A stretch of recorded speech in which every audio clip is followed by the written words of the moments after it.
읽고 함께 교독하시겠습니다. 그런즉 너희가 어떻게 행할지를 자세히 주의하여 지혜 없는 자같이 하지 말고 오직 지혜 있는 자같이 하여. 그러므로 어리석은 자가 되지 말고 오직 주의 뜻이 무엇인가 이해하라.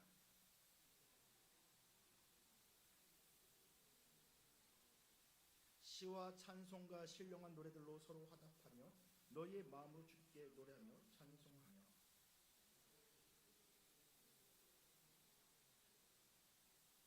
함께 읽겠습니다. 그리스도를 경외함으로 피차 복종하라. 아멘. 할렐루야. 오늘 이 하나님 말씀을 또 듣고 또 묵상하는 가운데 하나님의 사랑과 은혜를 귀하게 누리시는 귀한 시간이 되시길 바랍니다. 요즘 사용하는 말 중에 신조어 중에 이런 말이 있습니다. 육각형 인간이라는 말이 있는데 사실 한번 들어보시겠어요? 네, 이게 무슨 말이냐면요, 사람의 어떤 능력치를 저렇게 육각형 안에 넣어놓고 이 육각형이 크면 클수록 저 사람은 다재다능한 사람이다. 그러니까 비슷한 말로 팔방미인이라는 말이 있을 겁니다. 요즘 사람들은 저는 육각형 인간이라는 말을 자주 씁니다. 저 말을 자주 쓴다는 말은 무슨 뜻일까요? 저런 사람들을 원한다는 뜻이겠죠. 외모도 출중하고 노래도 잘하고 춤도 잘 추고 연기도 잘하고 운동도 잘하고 요즘 연예인들 보면은 못하는 것이 없습니다. 사람들은 다 그런 육각형 인간을 원하고 있습니다. 하지만 정말로 우리 삶 가운데 우리가 만나고 있는 사람들, 그런 사람들 중에 특히 대가라고 불리는 사람들이 있습니다. 전문가라고 불리는 사람들, 그런 사람들 보면은 정말로 육각형 인간인가요? 이미 기 알려진 이야기지만은 전무후무한 천재 중에 아인슈타인, 그 사람은 정말로 엄청난 뛰어난 천재였습니다. 물리학계 그 이전에는 그런 사람이 없었는데 이 아인슈타인 한 사람 때문에 엄청나게 많은 것들이 바뀌었습니다. 그런데 이 사람은 자기 집도 못 찾아가는 사람이었어요. 자기 주소도 못 외워서 못 찾아가는 사람이었습니다. 제 주변에도 그런 천재 같은 분들이 가끔씩 있습니다. 저희 교수님 중에 세계적으로 유명한 그런 신학 박사님 계시는데, 신학 교수님 계시는데, 이 교수님께서 집에만 가시면은 사모님에게 꾸중 들으시는데요. 아니, 이 양반이 설거지도 제대로 못하고 학계에서 인정받는 권위자이지만은 모자란 부분이 다 조금씩 있습니다. 정말 우리 주변에 대가라고 불리는 사람들 보면은 어딘가 조금 나사가 한 가지씩 빠진 게 있습니다. 왜 그럴까요? 그 사람들은 예를 들어서 아인슈타인 같은 경우에는 주소를 뭐하러 외우냐? 잘 적어두면 되지. 자신이 정말로 귀하게 생각한 것이 있기 때문에 다른 것들을 조금씩 희생하였습니다. 정말 이게 귀한 것이 있다고 생각한다면은 다 가지려고 욕심 부린 것이 아니라 자기가 정말 귀하게 생각한 그것을 위해서 다른 것들을 버린 사람들, 그런 사람들을 우리는 뭐라 그럽니까? 대가라고 부릅니다. 그렇다면은 우리는 무엇의 대가가 되겠습니까? 우리가 아는 것 중에, 우리가 가진 것 중에 가장 귀한 것이 무엇이 있습니까? 자녀일까요? 아니면 나의 직장일까요? 내가 손에 쥐고 있는 무엇일까요? 우리는 하나님을 믿는 사람들이고 예수 그리스도를 따르는 사람들입니다. 하나님의 은혜가 가장 귀하다고 고백하는 사람들이라면은 우리는 무엇을 가장 귀한 것으로 여기고 그것을 위해서 무엇을 포기하겠습니까? 우리는 하나님의 은혜 가운데 대가가 되어야 됩니다. 세상의 다른 것들을 다 끌어안으려는 육각형 인간이 되려고 노력하는 그런 사람이 아니라 하나님의 은혜가 정말로 귀한 것임을 알기 때문에 세상 사람들한테 잘 보이려고 무엇을 노력하고 무엇을 따라가고 하는 것이 아니라 하나님의 은혜의 대가로 살아가길 하나님께서 우리에게 명령하십니다. 그렇기 때문에 오늘 우리에게 주신 말씀은 우리에게 권고하십니다. 너희는 세상에 곧 사라져 없어질 그 향락과 유치한 것들을 따라가겠니? 아니면은 성령 충만 가운데 정말 내가 너희들에게 준 그 놀라운 사랑 가운데 살아가겠니? 영원한 생명의 빛 가운데로 걸어가겠니? 그렇다면 오늘 말씀을 함께 듣고 묵상하시면서 같이 한번 곰곰이 생각해 보기 바랍니다. 내가 버려야 될 것은 무엇인가? 내가 혹시 아직도 욕심 가운데 내가 버리지 못한 것이 있다면은 하나님의 은혜를 따라야 되는데 하나님의 은혜를 따르지 못하게 만드는 그런 것들이 있다면 무엇인가? 같이 한번 곰곰이 생각해 보시면서 또 하나님께서 우리를 또한 어떻게 인도해 가실지 이 말씀을 통해서 함께 알아가시기를 축복합니다. 먼저 15절 말씀을 다시 한번 읽어보겠습니다. 15절 말씀 읽겠습니다. 시작.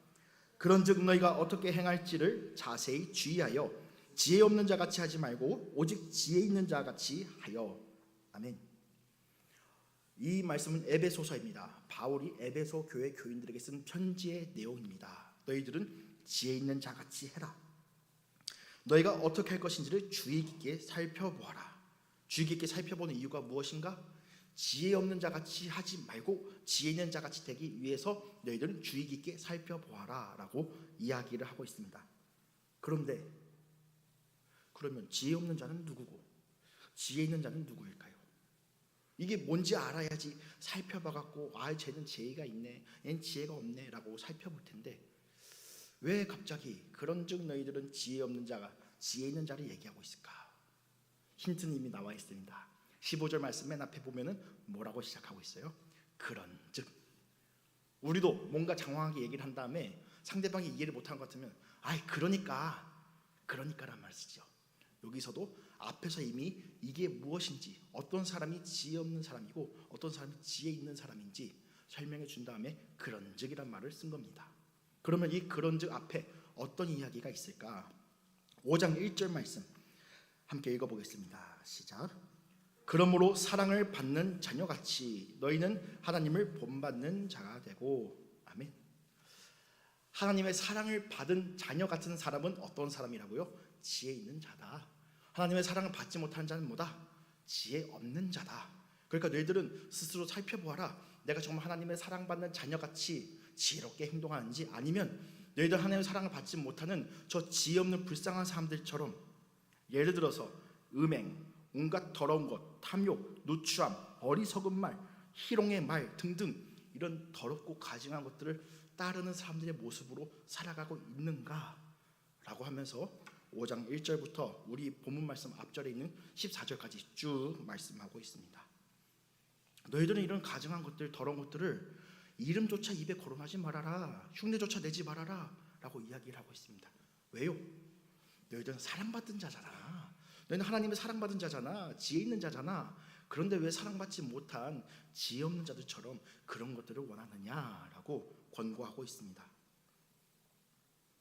그러면은 반대로 생각을 해볼게요. 바울은 왜 이 이야기, 그러니까 그런 가증한 것들을 하지 말아라, 너희들은 사랑받은 사람들이니까, 이 이야기를 왜 에베소 교회도 하고 있을까요? 에베소 교회에 문제가 많았을까요? 없었을까요? 우리는 잔소리를 잘하고 있는 자녀에게 잔소리를 하나요? 아니면 뭔가 지도가 필요한 자녀에게 잔소리를 하나요? 에베소 교회에도 문제들이 있었다는 얘기입니다. 에베소 교회 사람들이 사랑받는 자녀같이 행동하지 않았다는 얘기입니다. 에베소 교회 교인들이 지혜 있는 사람들같이 행동하지 않았다는 말입니다. 에베소 교회에는 크게 두 가지 문제가 있었습니다. 첫 번째는 무슨 문제냐? 유대인 출신에서 이제 예수를 믿기로 하는 사람들과 유대인 출신이 아닌 사람들, 서신서에서 자주 등장하는 갈등이지요. 헬라 출신 그 예수 믿는 사람들과 유대인 출신 예수 믿는 사람들 사이에서 묘한 갈등이 있었습니다. 서로 하나로 섞이지 못하고 한 예수의 이름으로 한 예수의 몸된 교회를 섬기면서도 하나 되지 못하는 모습이 에베소 교회 가운데 있었다. 또 두 번째로 이 에베소라는 지역 자체가 어떤 곳이었느냐? 바울은 항상 교회를 세울 때 커다란 도시에 세웠어요. 로마에서 정말 좋은 도시에 세웠어요. 예를 들어서 고린도라든지 이런 곳들이 정말 큰 도시였죠. 그런데 에베소에서도 큰 도시니까 뭐가 있었을까요? 우상 숭배와 각종 범죄와 각종 향락과 온갖 죄의 백화점과 같은 곳이 에베소였습니다. 그러면은 에베소에서 살고 있던 성도들은 죄랑 아무 상관이 없었을까요? 예를 들어서 우리나라 같은 경우에도 우리나라는 꽉 잡고 있는 게 무엇입니까? 무속이지요. 미신이지요. 우리 가운데서도 그런 모습이 있을까요? 없을까요? 어쩌면 있을 겁니다. 에베소 교회는 첫 번째 성도가 하나 되지 못했고, 두 번째 여전히 우상 숭배와 그 죄짓기를 숨쉬듯이 하는 그런 것들을 교회에 그대로 가지고 왔습니다. 세상에서 하던 짓거리, 서로 편가르기, 세상에서 하던 짓거리, 우상 숭배를 교회에 그대로 가지고 왔기 때문에 야, 이 녀석들아, 너네들은 왜 사랑받은 자녀같이 하지 못하고 있느냐? 하나님께서는 바울의 입을 통해서 에베소 교회 교인들에게 권면하고 계신 것입니다. 그러면 우리는 다른가요? 우리는 다른가요? 우리 가운데는 서로 화합되는, 갈등이 없는, 서로 하나 되는 그런 모습이 나타나고 있나요? 지금 이 말씀은 2000년 전 이야기고 먼 바다 건너 이야기인데 에베소 교회 교인들과 오늘날 한국 교회 교인들, 우리 향기로운 교회 교인들 다른가 똑같은가? 여전히 하나님 앞에 부끄러운 모습들이 있기 때문에 하나님께서는 오늘날 우리에게도 또 말씀하고 계십니다. 너희들은 왜 하나 되지 못하고 있니? 너희들은 왜 세상에서 하던 그 유치한 편가르기를 또 교회에 와서 또 편가르기를 하고 있니? 너희들은 왜 세상에서 우상 숭배하면서 헛된 것을 쫓던 죄의 그 모질한 모습을 왜 교회에 가지고 와서 똑같이 하고 있니?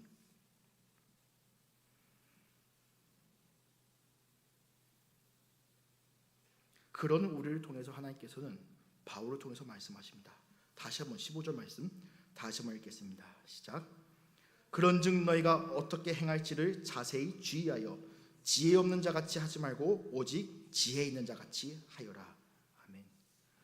너희들은 지혜 없는 자들같이 그렇게 살지 말아라.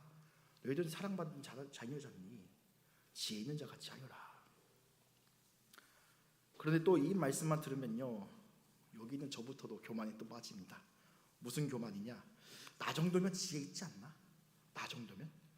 이 수요 예배 나왔고 또 새벽 예배도 나오고 금요기도에도 나오고 주일 예배 한 번도 안 빠지고 교회에서 봉사하는 거 이렇게 많이 있고, 나 정도면 그래도 하나님 말씀 잘 따른 거 아닌가? 나 정도면 지혜로운 것 같은데. 이거 내 얘기네. 지혜 있는 자같이 하여라. 내 얘기네. 내 얘기야. 나 스스로를 지켜세우는 교만에 빠지기 쉽습니다. 하지만 이 15절 말씀에서 정말 중요한 핵심이 있는데요, 지혜 있는 자와 지혜 없는 자, 지혜 있는 자같이 행동하는 거 중요하지요. 그런데 아까 앞서 말씀드렸습니다. 지혜 있는 자하고 지혜 없는 자는 분류는 어떻게 할 건데? 내가 지혜 있는 사람이라는 것을 내가 어떻게 확신할 건데? 내가 지혜 없는 사람이라는 것은 또 내가 어떻게 알 수 있는 건데? 우리는 스스로 이것을 분별할 능력이 있을까요? 없을까요? 내가 지혜 있는 사람인지 지혜 없는 사람인지 내 스스로 분별할 능력이, 내 스스로 확신할 자격이 있을까요? 없을까요? 우리에게는 없습니다. 우리에게는 없습니다. 15절 말씀의 가장 중요한 이야기는 뭐냐면요, 자세히 주의하여 자세히 살펴보아라. 너희가 지혜 있는 자인지 지혜 없는 자인지 우리는 감히 판단할 자격이 없습니다. 왜냐하면 말씀은 우리에게 다시 한번 권고하고 있습니다. 너희들은 전에 어둠에 있던 자들이다. 너희들은 전에 어둠에 있던 자들이다. 우리는 어둠에 있던 자들임에도 불구하고 우리는 이미 우리 스스로 우리 주변의 모든 죄에서 자유롭다고 착각합니다. 내 안에 의가 가득해. 내 안에 거룩이 가득해. 죄랑 나는 아무 상관이 없다니까. 16절 말씀에서 세월을 아끼라 때가 악하니라 라고 말씀하시지만, 그럼 정말 우리는 이 빠르게 변화하고 AI니 이란과 전쟁이니 온갖 세상이 급변하게 변해가는 이 가운데 어떤 것을 따라가는 것이 맞는지, 마치 지혜로운 장사꾼처럼 여기다 투자를 해야지 여기다 투자를 해야지, 그것을 우리는 알지 못합니다. 세월을 우리는 아낄 수가 없습니다. 17절 말씀 보면 어리석은 자가 되지 말고 오직 주의 뜻이 무엇인가 이해하라고 말씀하시지만, 우리가 매 순간 선택하는 것들 뭐가 주의 뜻인지 우리는 사실 잘 모릅니다. 이 길로 가야 될지 저 길로 가야 될지, 이 사람을 도와줘야 될지 저 사람을 도와줘야 될지, 이 얘기를 들어야 될지 저 얘기를 들어야 될지 우리는 어떤 사람이야 라고 우리는 생각합니다. 하지만 15절 말씀 다시 한번 자세히 살펴보면 어떻게 행해야 될지 이것을 주의 깊게 살피지 못한 사람은 어떤 사람이다? 지혜 없는 사람이다. 이것을 살펴보지 못할 사람, 분별하지 못한 사람은 지혜 없는 사람이다. 앞서 나열하였던 16절부터 18절까지 말씀 가운데 우리가 이 가운데 떳떳한 게 무엇이 있을까요?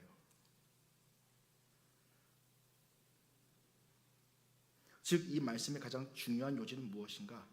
우리는 하나님의 한량없는 은혜가 아니었다면, 예수 그리스도께서 십자가 피 흘려 죽으신 그 사랑이 아니었다면, 우리 아들 함께 하시며 우리를 밝히 인도하시는 성령님의 인도하심이 아니었다면 우리는 지혜 없는 자와 같았고 사랑받지 못한 자녀와 같이 저 어둠 속에서 빠져서 죽어있는 허적거린 자와 같았다. 우리 주변에 사실 그런 분들이 많이 있지요. 예수를 알지 못함으로, 하나님을 믿지 못함으로 아니면은 하나님을 믿는다고 말하면서도 하나님을 온전히 따르지 못함으로 허우적거리는 분들이 많습니다. 예를 들어서 방금 말씀드렸던 육각형 인간, 연예인들 보면은 다 잘한 것 같은데 말도 안 되는 것, 온갖 추잡한 걸로 어느 날 갑자기 무너집니다. 더 이상 방송에 나오지 않습니다. 연예인들만 그런가요? 우리 주변에 있는 사람들, 세상에서 지혜 있는 사람이라고 칭찬받고 박수받는 사람이었는데 어느 날 잘못된 선택을 해서 와르르 무너집니다. 다시 재기할 수 없게 됩니다. 그런 사람들 보면서 내 얘기랑은 다른 얘기네, 난 그래도 예수 믿잖아 라고 생각하고 계십니까?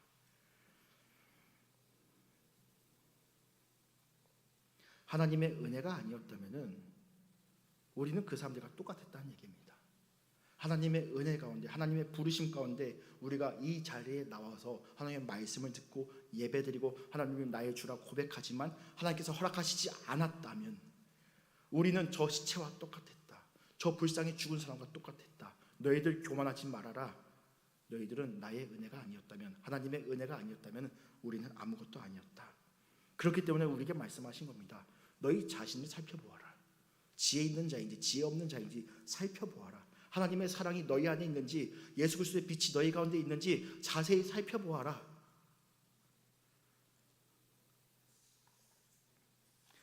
그러면은 하나님께서 정말 우리에게 원하시는 모습은 무엇인가? 18절 말씀 다시 한번 읽어보겠습니다. 시작.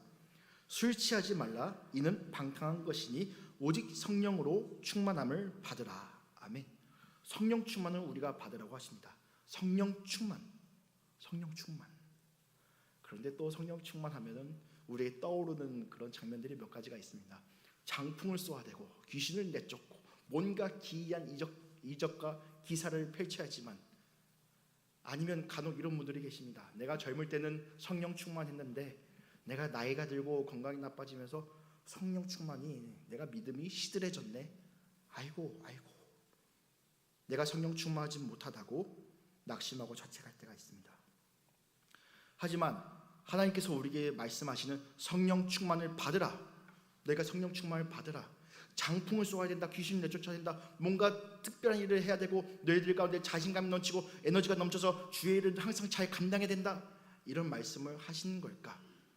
과연 성령 충만이란 무엇일까? 요한복음 14장 26절 말씀 제가 읽겠습니다. 보혜사 곧 아버지께서 내 이름으로 보내실 성령, 그가 너희에게 모든 것을 가르치고 내가 너희에게 말한 모든 것을 생각나게 하리라. 아멘. 성령님의 여러 가지 이름 중에 한 가지 이름은 진리의 영이십니다. 진리는 예수 그리스도께 속한 것인데, 예수 그리스도의 영, 진리의 영, 즉 예수 그리스도께서 제자들에게 가르치신 것 제자들은 다 잊어버렸습니다. 예수님은 버리고 도망치고, 심지어 예수께서 승천하실 때 가지 마옵소서, 예수님 가시면 우리 어떡합니까? 걱정한 것이 제자들의 모습이었습니다. 하지만 오순절 성령 강림 사건 이후로 제자들은 어떻게 변화했습니까? 예수께서 가르치신 것 그대로 살아갔습니다.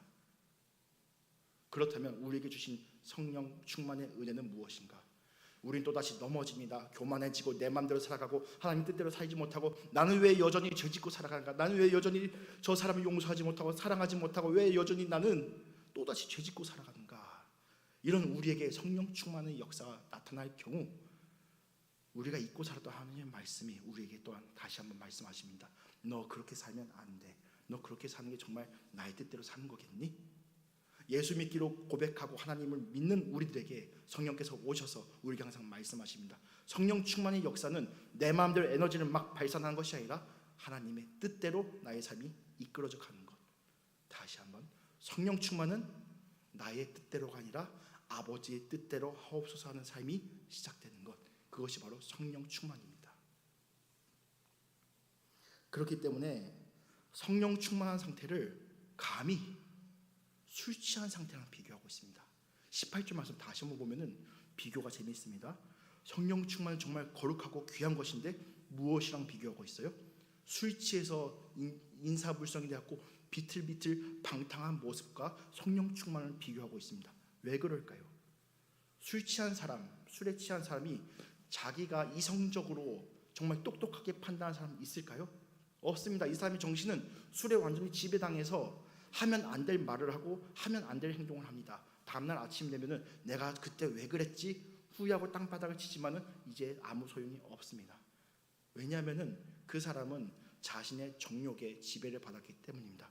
반대로 말하자면 성령 충만한 상태는 무엇인가? 나의 뜻대로 하는 것이 아니라 내가 행동했지만은 하나님께서 나의 말도 사용하시고 나의 행동도 사용하시고 나의 뜻대로 된 것이 아니라 하나님의 뜻에 지배받는 삶, 그럼으로 인하여서 오히려 자유로운 삶, 그것이 성령 충만이다라고 우리에게 말씀하고 계십니다.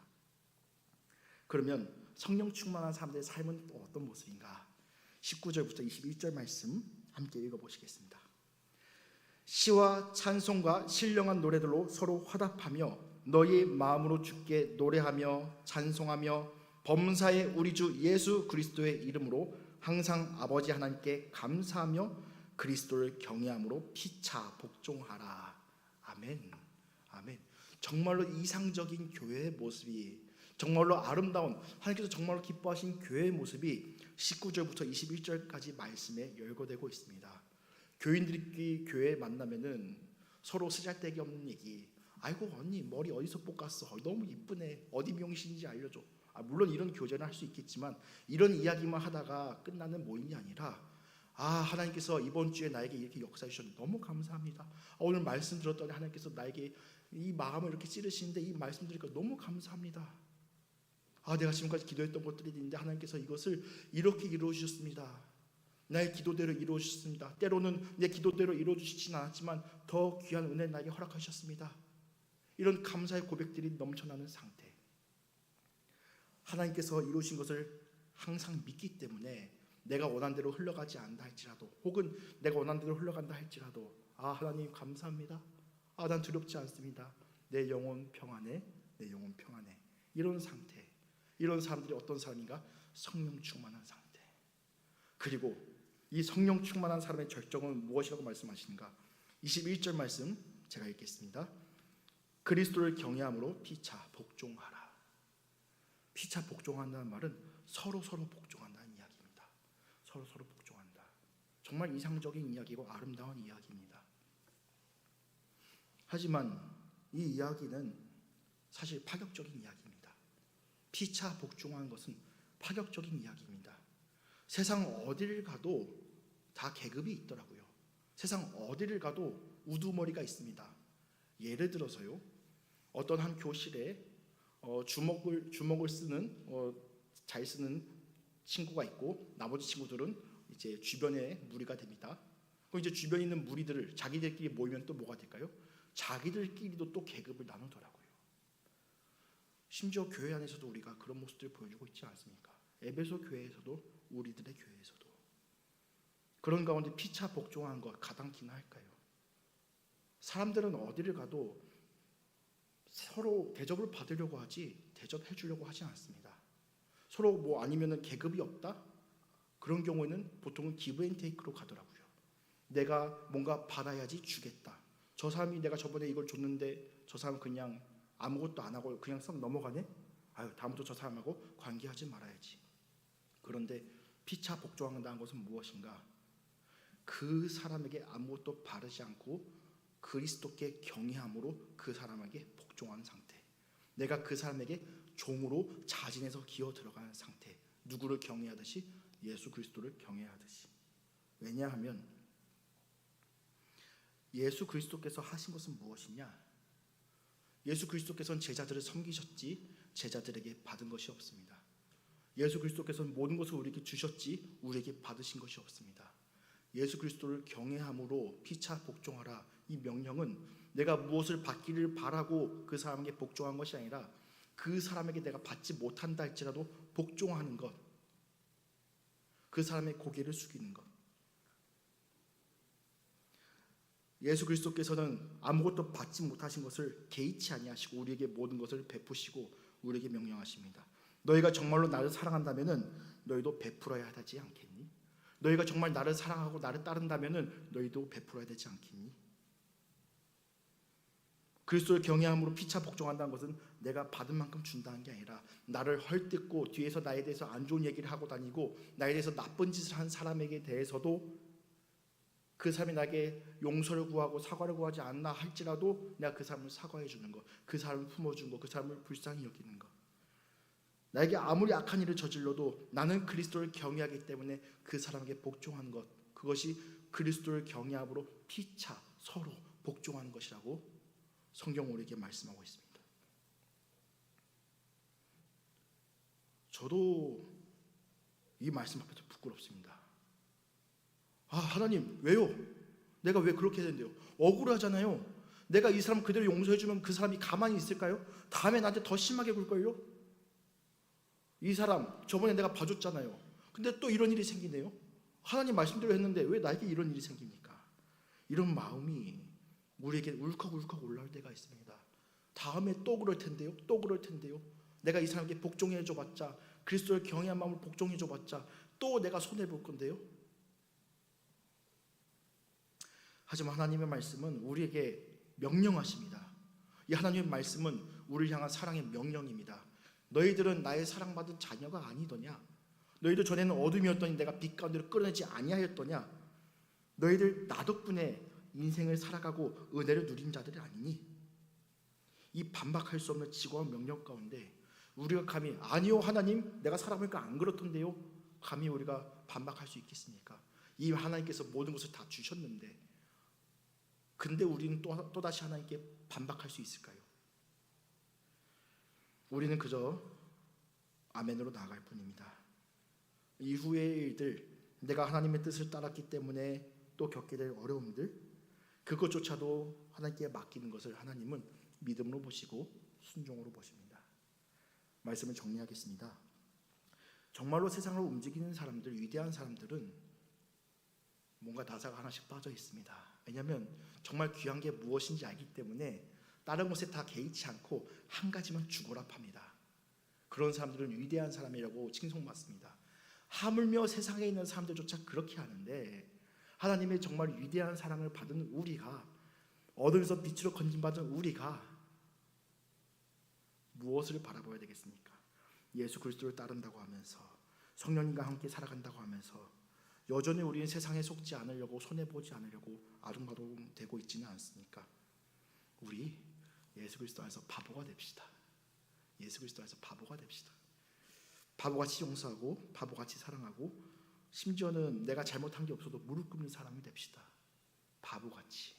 우리 예수님이 그렇게 하신 것처럼 하나님의 뜻대로 살아가고 있는지, 내가 과연 하나님의 말씀대로 살아가고 있는지 말씀을 읽고 묵상한 가운데, 기도하면서 성령님께 묻는 가운데 그렇게 지혜롭게 삽시다. 세상에선 바보 같지만 하나님 앞에서 지혜로운 그런 사람으로 살아가시기를 예수 그리스도의 이름으로 축복합니다. 제가 기도하겠습니다. 하나님 감사합니다.